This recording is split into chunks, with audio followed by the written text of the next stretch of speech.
भारतीय गणराज्य की माननीय राष्ट्रपति महोदया जी, हिपा की महानिदेशक महोदया, सभा में उपस्थित अन्य वरिष्ठ अधिकारीगण एवं 98वें स्पेशल फाउंडेशन कोर्स के मेरे साथी प्रशिक्षु अधिकारी, आप सभी को मेरा सादर नमस्कार।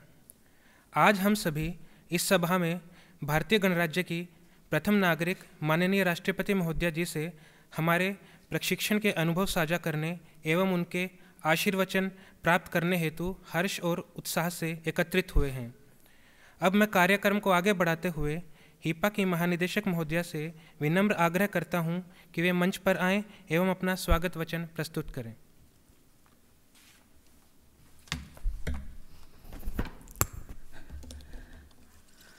नमस्कार। मैं भारत के माननीय राष्ट्रपति महोदया श्रीमती द्रौपदी मुर्मू जी के साथ 98 स्पेशल फाउंडेशन कोर्स के अधिकारी प्रशिक्षुओं की इस इंटरैक्टिव बैठक में हार्दिक स्वागत करती हूँ। प्रशिक्षण की अवधि आमतौर पर एक सिविल सेवक की जीवन की सबसे यादगार अवधि होती है। विभिन्न पृष्ठभूमियों के अधिकारी एक साथ रहते हैं, सीखते हैं और सेवाओं के भीतर और पार एक बंधन विकसित करते हैं। ये सौहार्द ही है जो शासन के साझा उद्देश्यों के कार्यान्वयन में आपसी विश्वास बनाते हैं। मुझे यकीन है कि माननीय राष्ट्रपति महोदया के साथ ये बातचीत सत्र इन अधिकारियों के जीवन में एक ऐसा क्षण होगा जिसे याद किया जाएगा और संजोया जाएगा।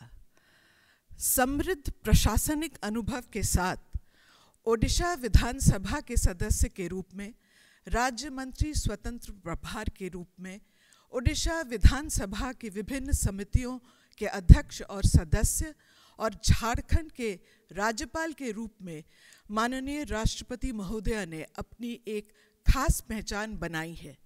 उन्होंने अपनी राजनीतिक कुशलता और लोकतांत्रिक लोकाचार के पालन के लिए सभी राजनीतिक दलों के नेताओं से अपार सम्मान अर्जित किया है।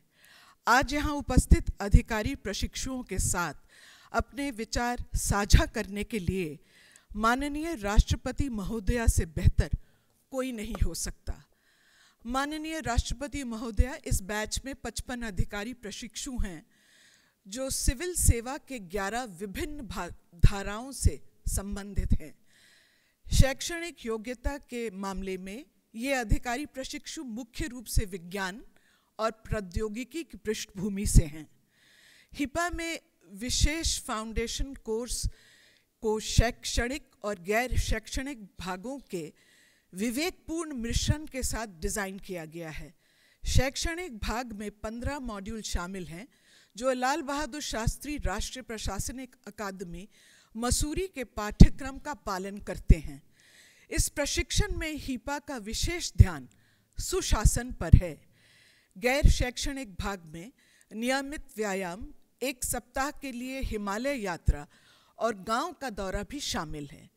माननीय राष्ट्रपति महोदया, हम सम्मानित महसूस कर रहे हैं कि प्रशिक्षु अधिकारियों को आज आपके साथ बातचीत करने और सार्वजनिक जीवन में अपने विशाल और विविध अनुभवों से सीखने का अवसर मिला है। माननीय राष्ट्रपति महोदया, मुझे विश्वास है कि आपके ज्ञान और अंतर्दृष्टि के शब्द इन युवा अधिकारियों को उनके करियर के दौरान प्रेरित करेंगे और उन्हें ईमानदारी, समर्पण और व्यावसायिकता के साथ अपने कर्तव्यों का पालन करने में मदद करेंगे। धन्यवाद। जय हिंद। धन्यवाद महानिदेशक महोदया।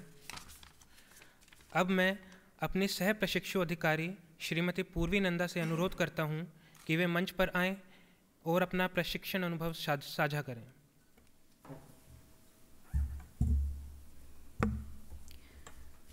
Honorable President of India, esteemed dignitaries, senior officers, and dear colleagues, a warm good morning to all. I, Purvi Nanda Vijay, an officer of Indian Revenue Service Income Tax, on behalf of the participants of 98th Special Foundation course, express my heartfelt gratitude to Honorable President for giving me this opportunity to share the training experience at Haryana Institute of Public Administration, Gurgaon.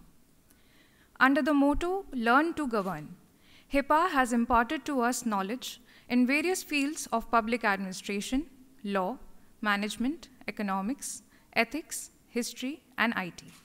The training modules comprised of rigorous classroom sessions by eminent personalities, including former and serving civil servants. An equal emphasis has been laid on the physical and mental well-being of the officer trainees through physical training and sports. Our fitness levels were tested in the mountains of Chamba as we traversed the Himalayan trek. The officer trainees were also sensitized towards rural life as a part of visits to the villages of Haryana. Madam President, a key feature of our training program is Esprit de Corps. With 55 officers from across the services posted in different regions across the country, our batch represents a true unity in diversity. As a matter of fact, the feeling of unity and patriotism reached the zenith when our contingent attended the beating retreat ceremony at Atari Wagah border. As rightly pointed out by our visionary leader, Sardar Vallabhbhai Patel, unity and cooperation are essential requisites in administration. And by fostering inter-service camaraderie, SFC has prepared us to break silos and advance the whole of government approach to address our nation's pressing needs.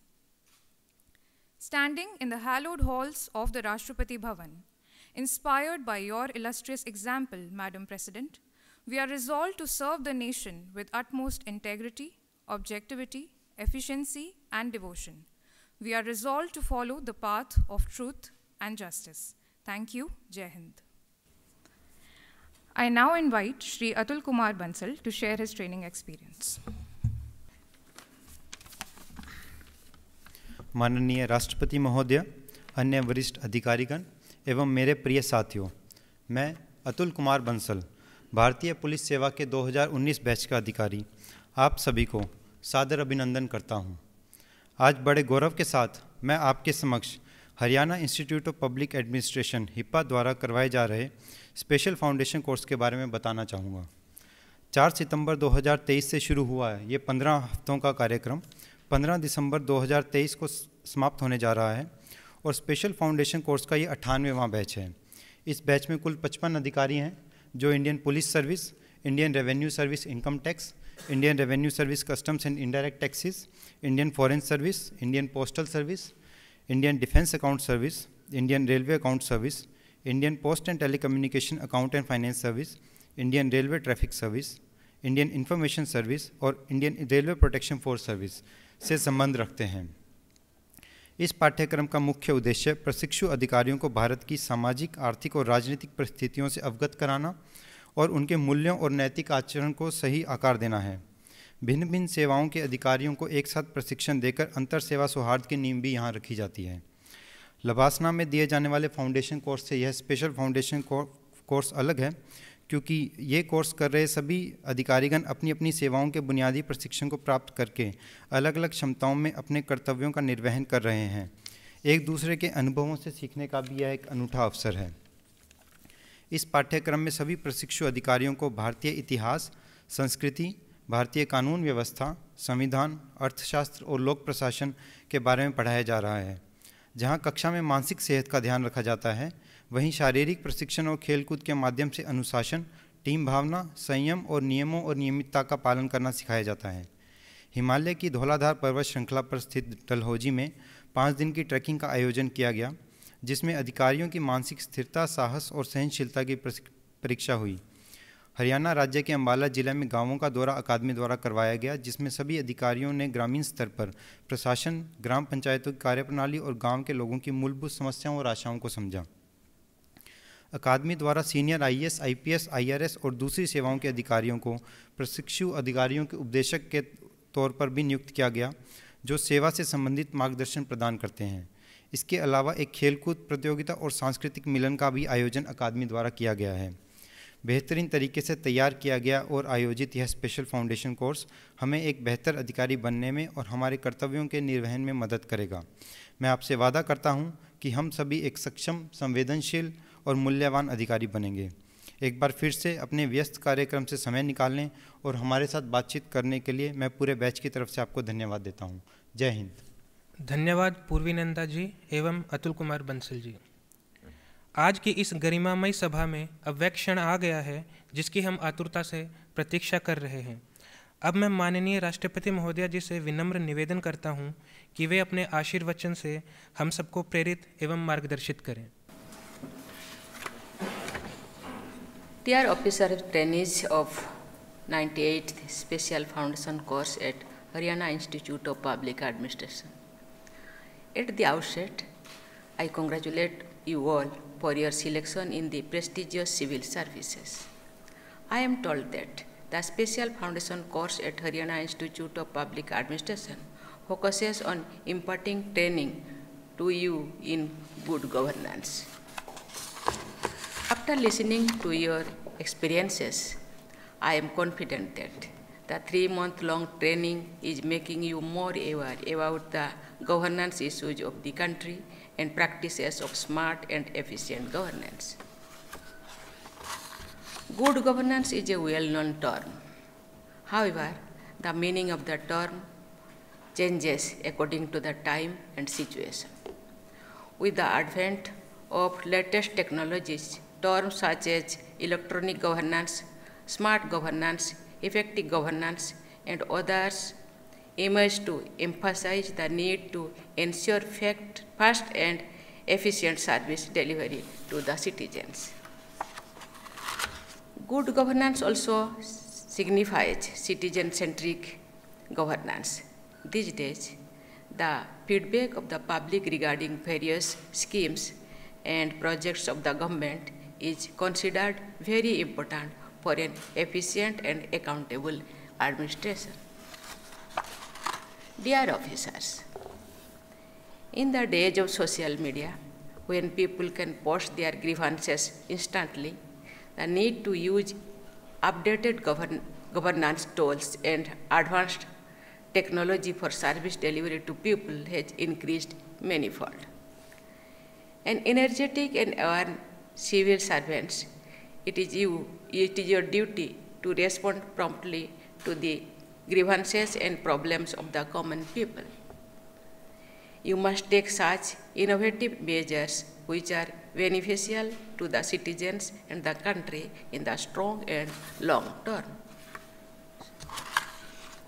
I am confident that you all are ready and capable to face all challenges and resolve the toughest issues. Our civil servants have played a huge role in the multifaceted development of the country. The civil servants posted across the country are also responsible for strengthening the unity and integration of the nation. The transformation that the country is undergoing today could not have been possible without the determination of our civil servants. Today, the country is developing the advanced technologies in every field, and common people in different parts of the country, especially our youth, are coming out with new innovations which are cost-effective and eco-friendly also. We are one of the leading nations in startup ecosystem and digital payments.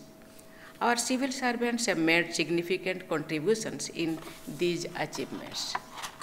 Dear officer trainees, it's the duty of civil servants like you to achieve the goal of inclusive development of the country. The citizens of India are active participants in the growth journey of the country. You should promote Jan Bhagidari to achieve the objectives of the various programs. It is through cooperation and collaboration with all stakeholders, including the private sector, non-government sector, and various informed and committed citizens, that the goal of developed India can be realized. You should always remember that you have been selected for serving the nation. That should be your prime goal, and you should align your individual goals with the overall goals of the country. In this journey of development of all, you need to be always ready and prepared to face challenges and convert them into opportunities. In the end, I extend my best wishes to you for your bright future. May you make the country proud. Thank you. Jai Hind, Jai Bharat.